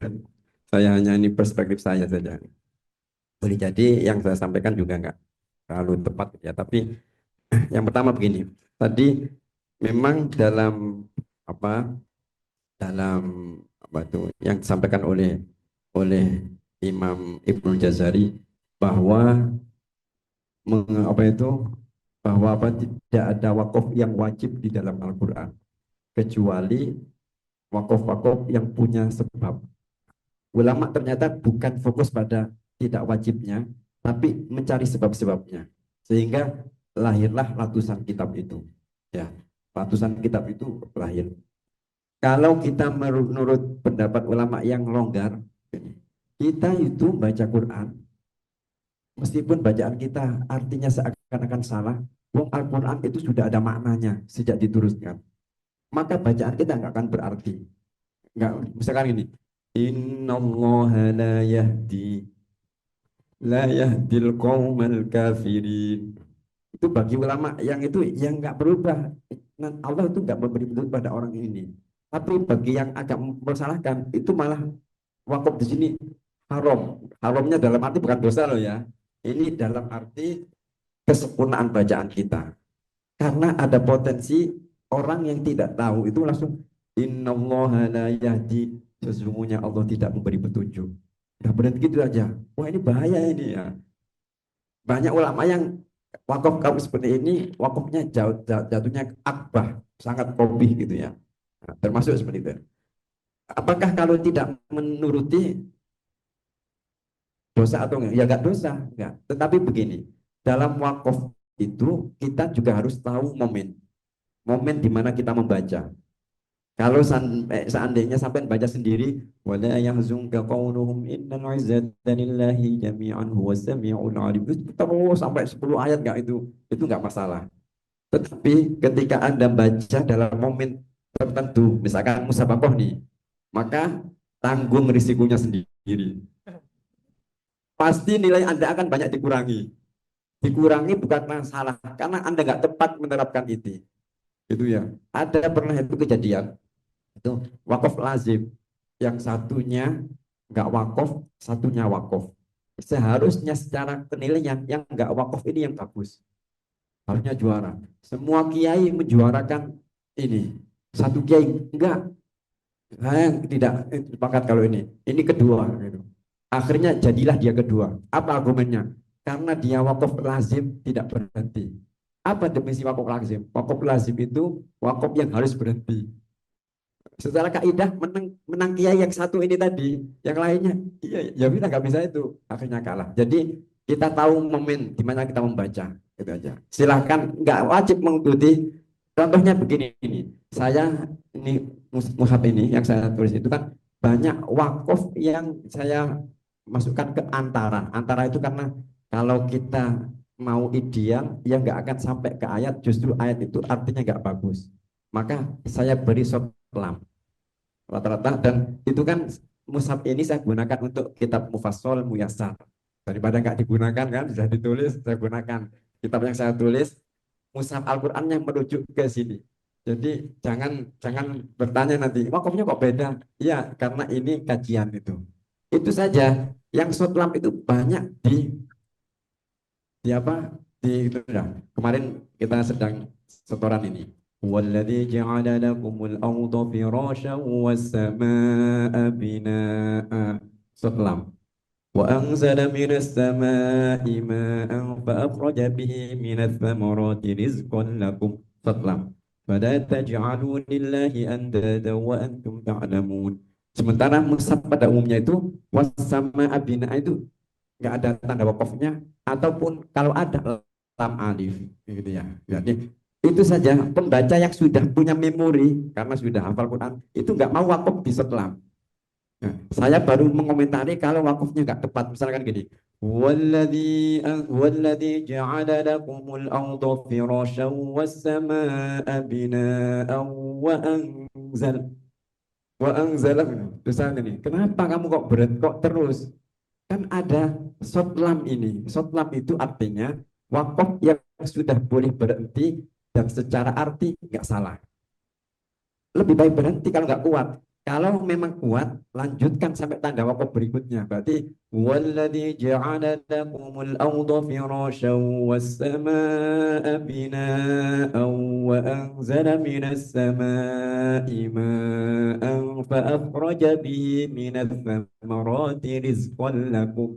Itu jangan nanggung wa anzal. Itu ngapain? Berarti sebelumnya kan lebih bagus dan lebih enak secara komunikasi. Kenapa harus memaksakan? Karena ini kan Ustaz, al-waslu aula. Iya, al-waslu aula kan gitu. Berhenti boleh, dilanjutkan lebih bagus. Tapi kita lupa dilanjutkan lebih bagus itu sampai mana. Kadang-kadang kita nambahi hanya satu kata. Atau kalau nggak gitu ini. Walladzi ja'ala lakumul arda firasyan was samaa'a binaa'a. وَالسَّمَاءَ بِنَاءً وَأَنزَلَ مِنَ السَّمَاءِ مَاءً. Itu kalau kita ngerti bahasa Arab, lucu bacaan itu. Dosa enggak dosa. Ini bukan katanya dosa, tapi enggak enak didengerin gitu kalau yang ngerti. Kalau enggak ngerti mah biasa saja, udah biasa saja. Tapi ini dalam tataran oh seperti inilah gitu ya. Itu ya. Jadi jawabannya ini ngambang juga, terserah Anda. Pokoknya yang pertimbangkan. Misalkan saya ambil contoh ini terkait ini. Mushaf Maroko itu kalau orang yang menghafal di Maroko pasti pernah wakaf begini. Bismillahirrahmanirrahim. Yatasaaluna 'anil naba'il 'azim. Pasti wakafnya begitu. Coba kalau ini dibaca di Musawako, pasti banyak yang nggak setuju. Rata-rata yang Maroko kalau Musawako nggak pakai wakaf ini. Tapi kalau internal mereka dalam proses itu ya kan di Maroko itu ada tradisi baca secara bersamaan yang itu wakafnya merujuk pada mushaf Maroko. Tanda wakafnya al-habti termasuk yatasaaluna 'anil naba'il 'azim. Kalau kita kan amma yatasaalun 'anil naba'il 'azim. Kalau kita tinjau dari bahasa nih, itu juga benar. Bahkan nanti wakafnya al-Bazi itu ammah itu ya. Ammah yatasaaluna 'anil naba'il 'azim. Ammah tentang apa? Apa maksudnya ini? Orang paham, wong jawabannya ada yatasaalun. Berarti tentang apa mereka bertanya? Mereka bertanya tentang ini. Yang baca lanjut, amma yatasaalun, tentang apa mereka bertanya? Jawabannya enggak perlu yatasaalun, langsung tentang hari kiamat. Nah, itu perbedaan begitu. Jadi silakan Anda mengikut yang mana. Cuma bacalah wakaf itu pada tempat yang lazim. Jangan sementang-mentang kita sudah terlalu banyak baca, kita tampil musabaqah, wakafnya seperti yang kita mau. Baca ini, walladzi apa yang itu, yang surat mutasyabihat itu. Apa mutasyabihat itu? Wa ukhra mutasyabihat. Walladzi anzala minal kitabi. Kok lupa tadinya. Ayat itu muhkamatun dulu. Nah, apa itu? Ali Imran. Ali Imran ya. Itu kita punya nih. Walladzi anzala 'alaikal kitaba min ayatum muhkamatun. Benar bacaan itu dan berlaku di Maroko. Tapi kalau Anda baca pas lomba di Indonesia, saya jamin di antara sekian juri itu ada yang kurangi. Wakafnya nggak tepat. Jadi kita harus tahu, oh kita sedang membaca di hadapan siapa, posisi kita dinilai atau tidak. Nah, itu gunanya ilmu ini. Ya. Jadi ilmu ini boleh kita abaikan kalau kita sama aja kita baca juga begini-begini nggak ada yang negur. Apalagi kalau baca sendiri gitu. Tapi kalau kita bacaannya dijadikan rujukan, kita imam, bacanya sembarangan, pasti viral itu. Nah, itu ya. Kemudian ini agak susah dijawab juga ini. Jadi Khalaf Husaini dan Sajawandi, mushaf standar Indonesia. Karena begini, sebelum 84 mushaf Indonesia itu mengikuti penandaan Sajawandi dan tanda wakafnya, ya baik tanda wakafnya maupun tempat-tempatnya merujuk pada Ilalul Wukuf. Berarti mushaf Indonesia sebelum 84 mengikuti murni Ilalul Wukuf. penandaannya ada ko, if, kof, lam, itu semuanya. Kemudian tahun-tahun itu sudah mulai populer tanda wakaf khalaf Musa ini yang 5 itu, kof, lam, jim, mim itu. Saat itu masih mushaf Madinah, belum Madinah belum, karena mujamma itu berdiri 84, hampir sama dengan mushaf mushaf Saudara Indonesia 84. Cetak pertama tahun itu. Berarti dengan mushaf Mesir. Khalaf Husaini itu Mesir. Beliau nggak punya kitab tapi langsung menerapkan dalam penandaan Al-Quran. Saat itu para ulama di Indonesia kelihatannya wakafnya kok daripada 10 atau yang 12 berapa mushaf ya. Dijadikan sederhana sajalah menjadi 5 tanda wakaf. Dalam proses pemindahan wakaf itu kan perlu ada metodologi kan. Saat itu ditetapkan dengan metodologi gini. Nanti tok itu dirubah menjadi kof lam semuanya. Ya, dirubah menjadi kof lam semuanya. Tok atau yang ada kok, kof, if itu semuanya tok gitu. Semuanya tok. Kalau kita dengan apa itu kondisi tahun 84 saat itu pasti aman-aman saja. Tetapi sekarang ini orang sudah banyak punya referensi mushaf Al-Quran dari manapun, itu sudah banyak. Sehingga banyak, ini mushaf standar Indonesia, ini kof lam. Sini nggak ada, sini short lam. Yang mana enak ya Pak.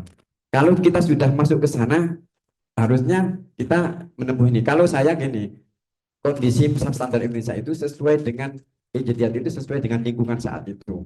Maka dengan kondisi yang berbeda, saya membacanya dengan berbeda. Seharusnya kalau dirubah, jangan hanya tanda wakafnya.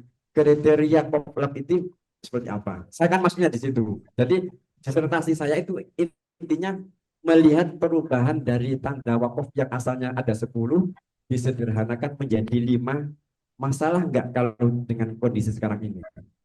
Masalah itu bukan berarti salah loh ya. Harus bedakan. Enggak ada yang salah gitu ya. Tapi kok ternyata banyak orang yang membandingkan. Coba bandingkan ini.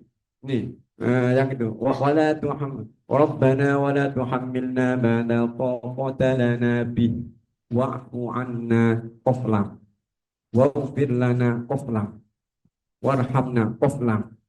Mushaf yang lain enggak ada tanda wakafnya. Pastikan orang pertanyaan ke macam-macam. Loh, ini kok qaflam ya?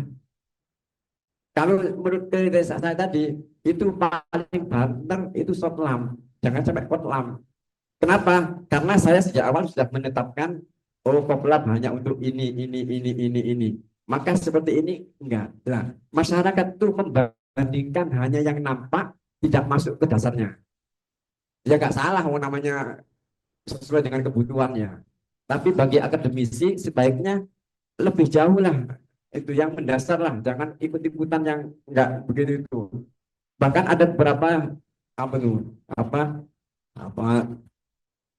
tesis juga ada yang berdulu. Ini menurut saya lebih tepat karena artinya begini. Dia terlalu ini. Dia karena tadi sudah punya di ini backgroundnya sudah punya, dia sudah cenderung ke sini. Saya katakan gini, tanda wakaf apapun itu enggak ada pengaruhnya pada arti. Itu. Jadi, tapi nggak tahu, sampai silahkan tulis saja. Kalau saya itu nggak masuk. Tapi boleh jadi kalau Anda bisa menjelaskan secara ilmiah, ya boleh.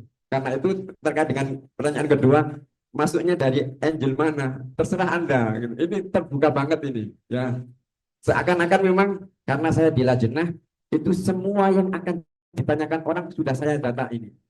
Mau tanya perbedaannya, ini kitabnya. Kalau saya pilih ini sudah ada semuanya. Bahkan terjemahannya sudah saya pilihkan. Ya, kalau saya ini terjemahnya titik itu saya pilihkan karena sebelum ini kan ada pertanyaan, ini kenapa ya? Wakaf kok di sini nggak ada tanda apa-apa di terjemahannya. Oh, sementara saya sudah punya gitu. Ya, ya itu sudut pandang saja dan sudut pandang saya boleh jadi tidak sama dengan Anda. Intinya silahkan masuk dari manapun karena tetap itu diperlukan. Misalkan tadi wakaf yang berpengaruh kepada terjemah. Nah, itu bisa saya tampilkan. Ini sering saya sampaikan ini. Karena dulu itu ceritanya saya dapat pertanyaan pas ngisi gini nggak bisa jawab. Ya, terus kemudian saya baca terus itu. Pertanyaannya begini dulu itu. Nah, Ini saya mau tanya ini terkait dengan surat Al-A'raf ayat 188, 88 katalah. Itu menurut saya yang lebih tepat adalah wakaf Mushaf Madinah karena terjemahannya seperti ini. Nah, saya waktu itu belum membaca ya, tapi saya punya husnudon bahwa seluruh yang sudah ditandakan di dalam Mushaf Al-Quran pasti yang menetapkan punya argumen, pasti benar, pasti nggak salah gitu. Ya, saya cari terus itu. Ayatnya itu kayak gini. Walau kuntu a'lamul ghaiba lastakthartu minal khairi wa ma massani yasu. Mushaf Madinah waktunya seperti itu. Ya kan? In ana illa nadhiru wa basyirul liqaumin. Tahu-tahu Mushaf Indonesia itu gini. Walau kuntu a'lamul ghaiba lastakthartu minal khair mu'anaqah. Wa ma massani yasu mu'anaqah. In ana illa nadhiru wa basyirun liqaumin yu'minun. Pertanyaan berikutnya kan dikaitkan dengan terjemah. Memang terjemahan yang kita tampilkan itu mendukung wakaf Mushaf Madinah. Seandainya aku tahu hal yang gaib, niscaya aku akan berbuat banyak kebaikan dan aku tidak akan ditimpa keburukan. Kalau wakaf di depan, pasti terjemahan itu nggak akan menampung lagi dengan wakaf. Berarti kita wakaf. Walau kuntu a'lamul ghaiba lastakthartu minal khair. Wakaf. Wa ma massani yasu'u in ana illa nadhiru wa basyirun liqaumin yu'minun. Nah, saat itu saya buka. Ini pasti benar ini wakaf ini. Saya buka Quran dulu. Ada Mushaf Maroko. Malah wakafnya lebih ekstrim lagi. Wakafnya tiap titik. Walau kuntu a'lamul ghaiba lastakthartu minal khair. Waqaf. Wa ma massani yasu. Waqaf. In ana illa nadhir. Waqaf. Wa basyirul liqaumin yu'minun. Waqaf. Di sini Mushaf Indonesia mu'anaqah. Mu'anaqah itu kaidahnya nggak boleh berhenti pada keduanya. Salah satu. Terus tahu-tahu Mushaf Maroko nyuruh berhenti dua-duanya. Wah, itu kan itu lagi. Kemudian saya simpulkan, saya tadi ini, kalau wakaf di sini memang seakan-akan nggak nyambung terjemahannya. Pasti ada tafsir lain. Saya bawa tadi tafsir banyak sekali. Karena ada salah satu tafsir, saya nggak tafsirnya, yang tafsir besar-besar lah. Itu menyinggung tentang perubahan makna itu. Kalau kita wakaf di asu, ya, wa ma masani khair ya, khair. Terus kemudian asu itu nggak berarti. Maka ayat ini bisa dipahami begini, walau kuntu a'lamul ghaiba lastakthartu minal khair, sudah selesai. Berikutnya ini tidak terkait dengan ini lagi. Berarti terjemahannya harus ya, berarti seandainya aku tahu hal yang gaib, niscaya aku akan berbuat banyak kebaikan. Titik. Wa ma massani yasu itu terkait konteks lain. Asu itu bukan berarti itu apa itu keburukan, tapi bisa juga berarti junun. Berarti ini konteksnya lagi berbicara tentang itunya Nabi. Aku ini nggak gila. Wa ma massani yasu. Aku ini nggak gila. Aku hanya seorang pemberi peringatan dan pemberi kabar gembira. Jadi asu bimanal junun. Nah ini ada perbedaan. Sampai mengumpulkan ayat-ayat seperti ini itu sudah bisa, tapi ya bacanya harus lengkap karena nggak banyak ayat seperti ini, ya nggak banyak.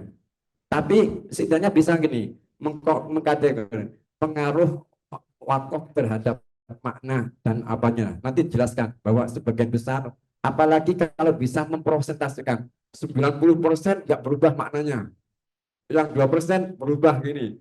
Tahu ayat itu hebat itu. Karena belum pernah ada yang nulis dan belum pernah pembahasan sudah ada, tapi ditulis secara itu belum. Nah, jadi endingnya banyak. Atau yang sudah ada dari tanda ini sampai ini. Pilihan Anda bisa jadi berbeda dengan mushaf A, B, C.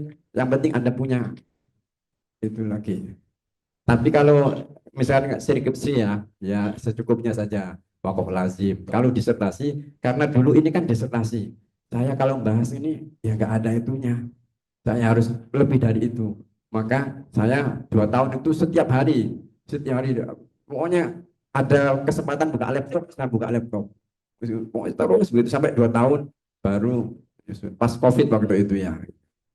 Sehingga saya biasa nulis kitab 2 tahun itu biasa. Muyasar 1,5 tahun, Mufassal 6 bulan itu prosesnya. Jadi lama. Terus apa itu Sarah Satibi itu beberapa bulan. Nah, biasa karena sudah biasa tulis panjang ya. Jadi tulisannya panjang. Ya alhamdulillah pengalaman dari ini. Mungkin itu ya, silakan cari aja dari manapun karena ini ijtihad sangat terbuka gitu ya. Sangat terbuka. Ya, nanti posisinya itu bukan paling benar. Ini ragam pembacaan yang berbeda. Tetap kesimpulannya bahwa apa yang sudah ada itu semua khazanah yang perlu dilestarikan. Terkait Anda setuju tidak setuju itu bukan menjadi persoalan. Gitu. Biarkan. Toh ternyata mushaf standar Indonesia, misalkan sudah ada yang kritik ini, sudah digunakan puluhan tahun. Tapi waktu itu saya argumennya begini, mushaf Mesir itu pertama kali dicetak tahun 1925. Munia. Itu tanda wakafnya hampir itulah. Pokoknya jumlah koplamnya lebih banyak sampai 700. Kemudian 30 tahun kemudian dibaca ulang lagi, koplamnya turun drastis sampai 400. Hilang 300-an. Artinya tadi konsepnya sudah berubah gitu ya. Saya menulis ini 30 tahun lebih mushaf standar sudah digunakan. Pasti tantangan di sekitarnya sudah banyak berubah. Yang dulu tidak terfikirkan menjadi ada. Karena itu baru respon. Oleh karena itu tidak ada satupun ijtihad yang boleh dibakukan secara permanen. Yang permanen itu Al-Quran, sikapnya kita terhadap itu yang berubah-ubah. Jadi kritik yang ada itu adalah sebagai bentuk perjalanan keilmuan, bukan kok menjelekkan itu enggak. Karena tantangan yang itu kan berbeda, maka perlu respon yang berbeda. Boleh jadi respon saat ini 30 tahun kemudian nggak akan cocok, ganti respon lagi. Itu mungkin ya silakan. Kalau tertarik itu ya silakan. Kalau silakan. Mungkin itu ya.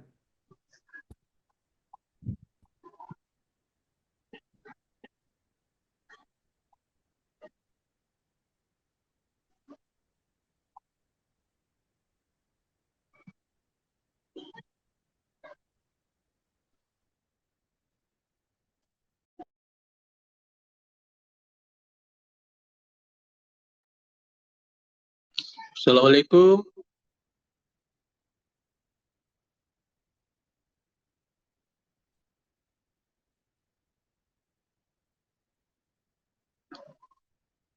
Suaranya nggak ada, moderator. Boleh tanya, saya Yayat nih dari Ikatan Tunanetra Muslim Indonesia.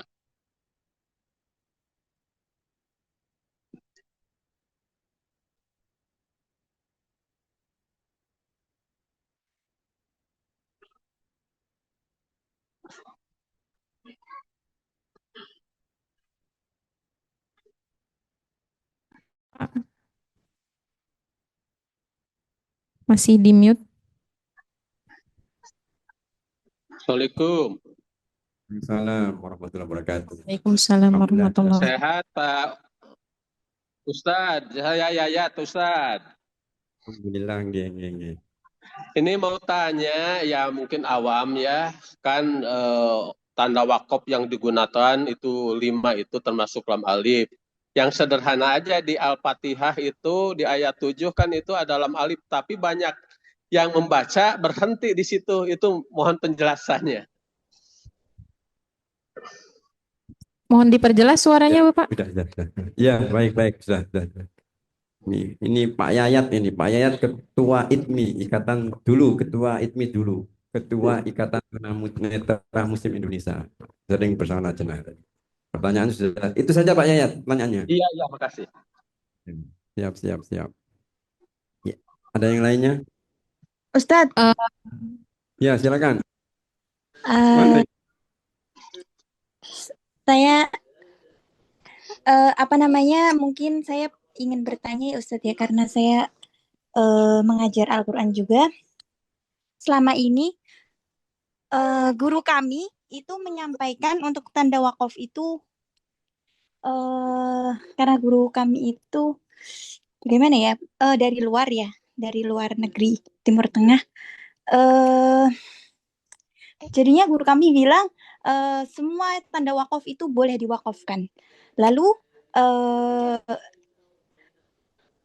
cara yang lain kan untuk para jamaah kan ada yang tidak ini ya Ustadz ya, tidak nyampai nafas gitu ya, ada waqaf idtirari gitu Ustadz. Nah itu Ustazah bilang, Ustadz tadi yang contoh wa anzal itu Ustazah kami menyampaikan ya, dengan dalil itu kata Ustazah berhentinya karena apa ya, berhenti di fi'il gitu ya, fi'il. Jadinya cara paling aman untuk disampaikan kepada orang yang tidak tahu arti gitu ya. Nah itu berhenti di fi'il. Apakah benar seperti itu atau bagaimana Ustadz? Minta pendapatnya Ustadz ya.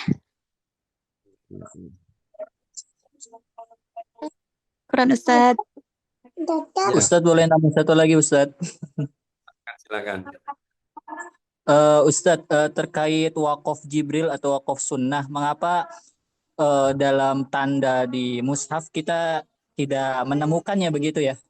Apakah memang itu tidak begitu penting atau ada alasan lain begitu sehingga wakaf Jibril atau wakaf sunnah tidak diberikan tanda begitu? Jazakallah khair Ustaz.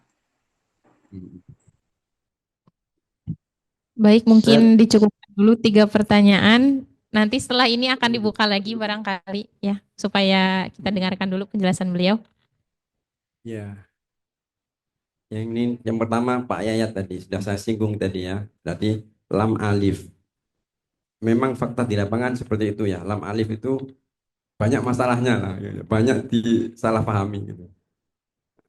Ya, kalau lam alif di Mushaf Indonesia itu sebetulnya penandaan ya, pemberitahuan kepada pembaca agar supaya kalau mau shadaqallahul adzim hindari akhir ayat yang ada lam alifnya. Ya, itu aja. Contohnya nanti ada yang kalau Fatihah nggak terlalu itulah karena Ar-Rahmanir Rahim sudah berdiri sendiri.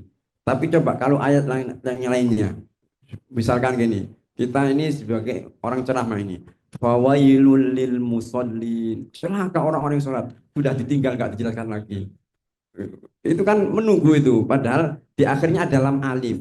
Lam alif itu silahkan Anda berhenti, tetapi sebaiknya nanti kalau mau shadaqallahul adzim tunda dulu sampai fawailul lil musallin alladzina hum an salatihim sahun. Jadi yang dengarkan biar nggak ganjel gitu loh ya.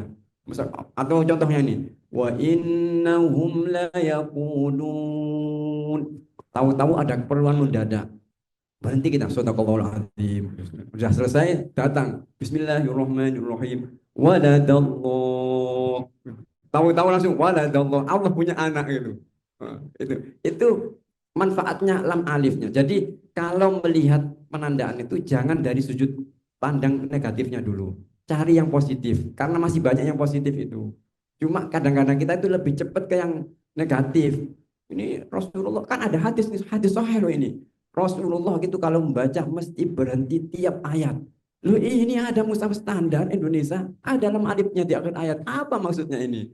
Karena kita pikirannya itu terlalu horor duluan gitu ya. Padahal kalau kita tenang, santai dulu, ngopi dulu itu ketemu jawabannya seperti ini. Jadi itulah, jadi karena itu tidak salah kemudian mushaf Madinah sudah menghilangkan lam alif. Karena lam alif ini pertama kali yang mengenalkan As-Sajawandi.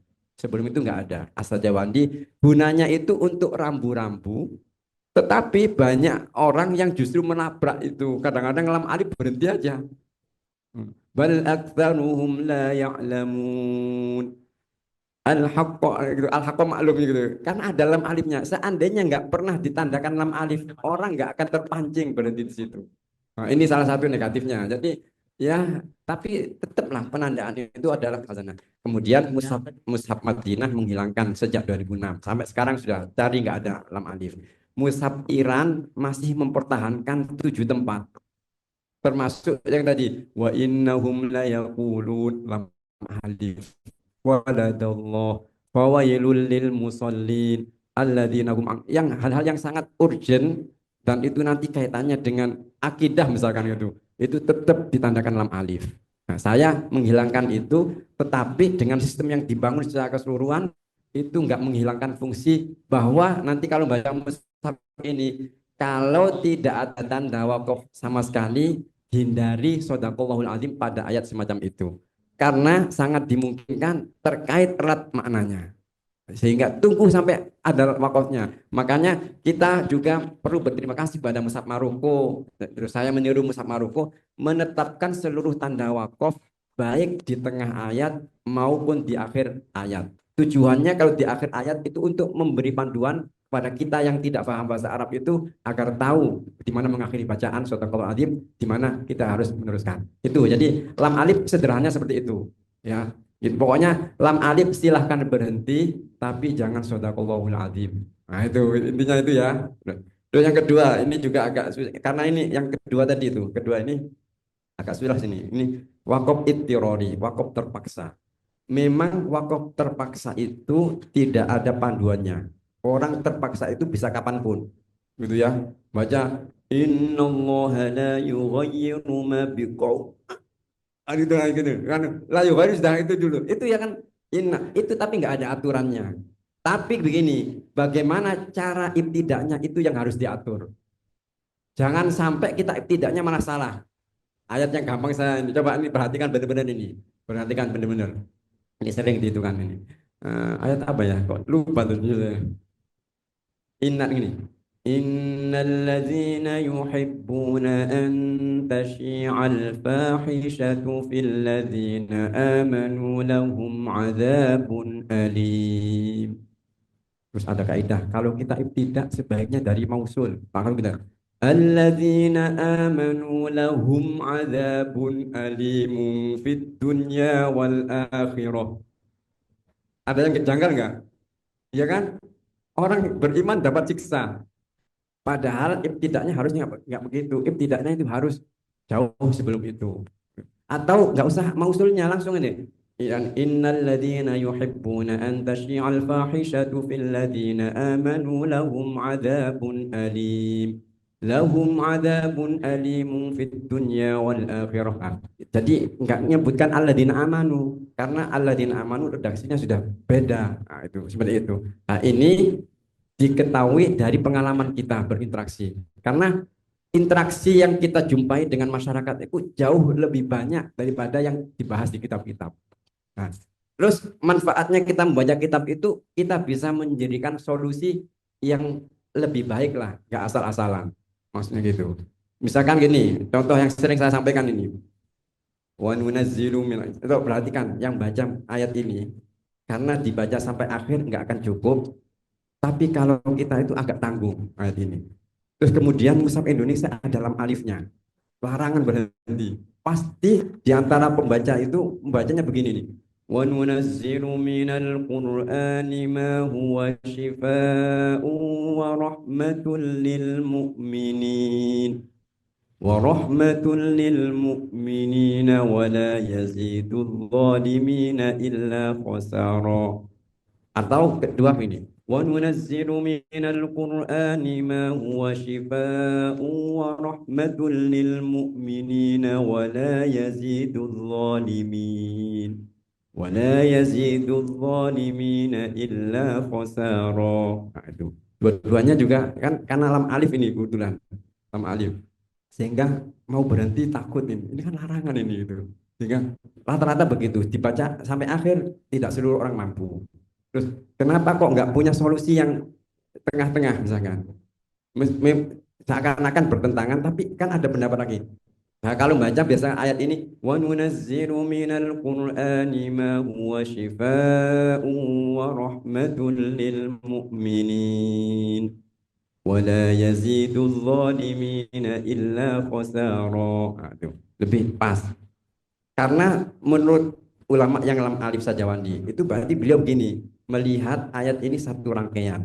Al-Quran punya dua fungsi yang saling berbeda. Satu justru menjadi pembimbing bagi yang sudah percaya, yang kedua menjadi malah alat yang menjadi media menjauhkan mereka. Ini kan dua posisi yang tidak boleh dipisah. Yang lainnya boleh ini iya posisi fungsinya ada dua, tapi kan bertolak belakang. Kalaupun kita berhenti dan kita lanjutkan, tetap nggak akan salah orang itu. Nah, tapi terkeluar dari itu semua ikan pilihan. Yang dibaca model nambahin sedikit juga benar. Cuma nanti dalam momen-momen tertentu akan jadi masalah pertimbangan dinilai gitu. Jadi itu saja sih. Jadi silahkan, nggak ada dosa di sini nih. Tergantung sesuaikan dengan apa yang dihadapi gitu ya. Misalkan gini, kita ngajar orang yang sangat sudah pokoknya ini istimewa lah. Sudah nggak nafas, baca Qur'annya nggak lancar. Terus kalau kita pakai kaidah wakaf yang agak ketat, misalkan orang nggak bisa baca Quran ini ya, bacanya kan nafasnya innalladzina kafaru. Kalau kita pakai kaidah tepat, innalladzina kafaru.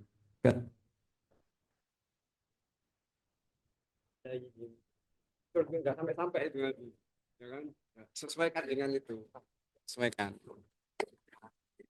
Tapi tetap cari yang ideal. Kalau yang ideal itu bisa ditempuh, ya yang ideal itu yang dilakukan. Tapi kalau dalam kondisi tertentu yang ideal tidak bisa ditemukan dan hanya bisa ditempuh yang tidak ideal, itu bukan jalan akhir, tapi itu adalah alat untuk sementara saja. Misalkan ini, kalau saya mengajarkan ke anak-anak, saya itu sampai sekarang ngajar anak-anak, ngajar Iqra itu. Anak-anak itu nafasnya nggak kuat. Terus kalau diatur wakaf itu juga agak berat. Ternyata dengan berjenjang itu, misalkan saat ini saya biarkan aja. Kalau nafasnya sudah itu saya atur itunya. Baru pasti kuat kok. Pada dasarnya orang itu kuat baca Quran. Kalau kita latih misalkan. Yang saat ini belum kuat, oke kita pakai jalan darurat. Tapi jangan itu dipatenkan. Makanya penandaan tanda wakaf dalam Al-Quran itu memilih penandaan yang aman dari segi manapun. Meskipun kalau kita memperhatikan nih, ada beberapa ayat Al-Quran yang itu terdiri dari 2 baris atau 3. Kenapa kok satu mushaf pun tidak memberikan wakaf? Apakah para ulama nggak tahu bahwa ayat ini nggak mungkin dibaca 1 kali nafas? Kok dibiarkan?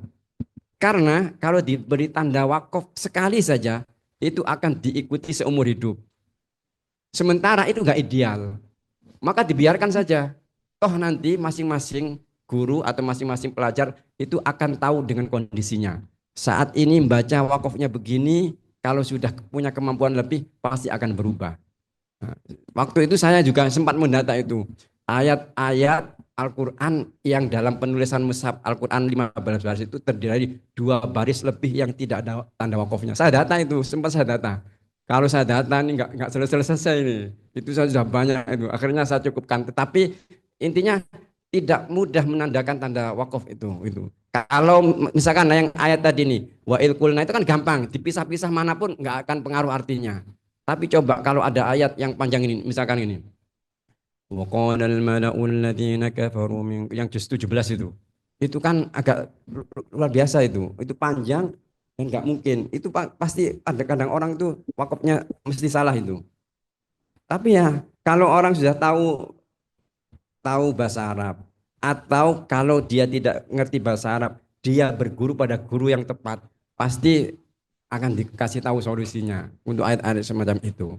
Kalau nggak belajar, itu urusan lain, namanya nggak belajar ya. Salah satu ayat yang itu selain ayat ini tadi, misalkan di itu. وَلَمَّا جَاءَهُمْ رَسُولٌ مِّنْ عِندِ اللَّهِ مُصَدِّقٌ لِمَا مَعَهُمْ نَبَذَ فَرِيقٌ مِّنَ الَّذِينَ أُوتُوا الْكِتَابَ كِتَابَ اللَّهِ وَرَاءَ ظُهُورِهِمْ كَأَنَّهُمْ لَا يَعْلَمُونَ. Di sebagian mushaf nggak ada tanda wakafnya.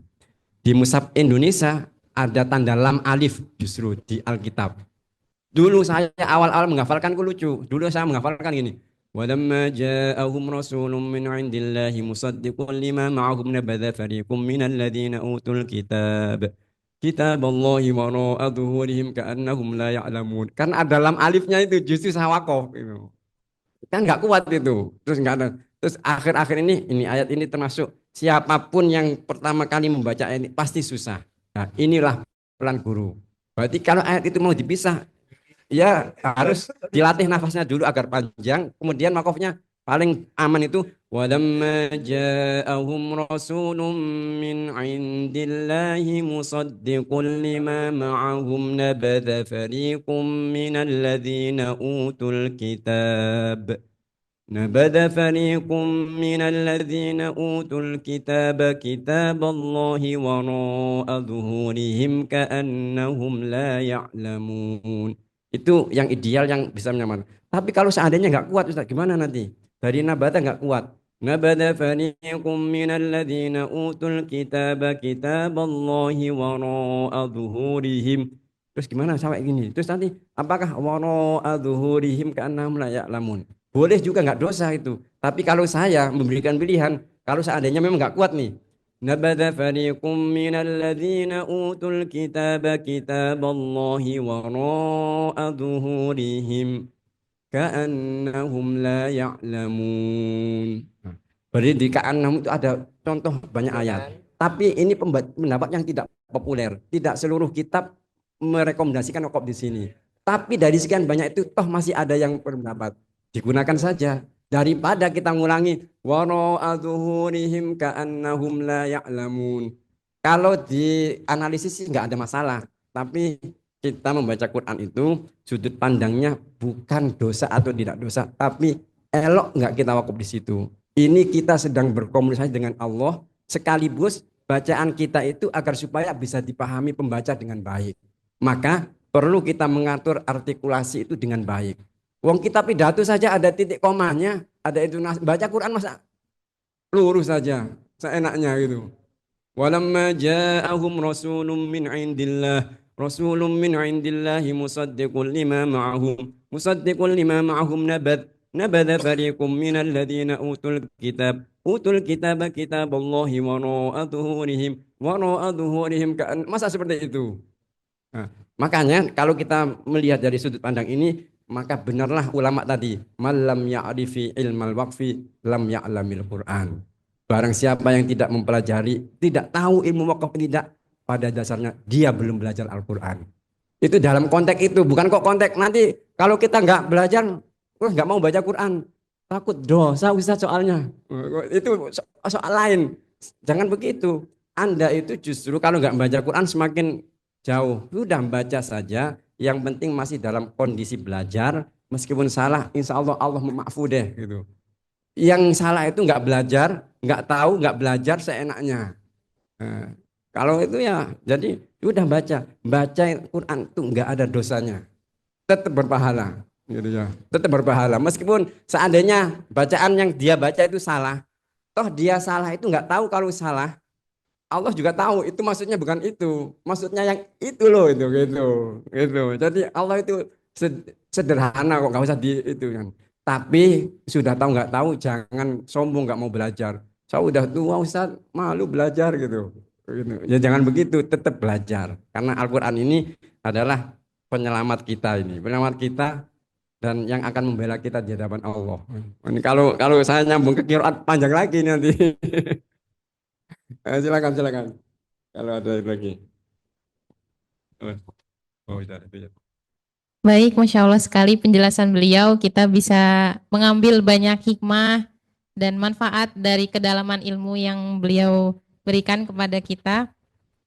Sebenarnya kita masih ingin mendengar bagaimana beliau menjelaskan tentang Al-Quran, tetapi karena keterbatasan waktu, mungkin bedah buku ini dicukupkan. Saya juga ingin berterima kasih dan mengapresiasi setinggi-tingginya kepada peserta yang hadir lewat Zoom. Alhamdulillah sudah ada 274 peserta yang juga sama antusiasnya dengan kita. Dan saya juga mohon maaf bila forum ini tidak bisa mengakomodasi banyak pertanyaan, baik yang teman-teman yang hadir di forum ini maupun yang melalui Zoom. Semoga ke depannya ada kesempatan lagi bertemu dengan beliau dan kita bisa belajar lagi bersama beliau.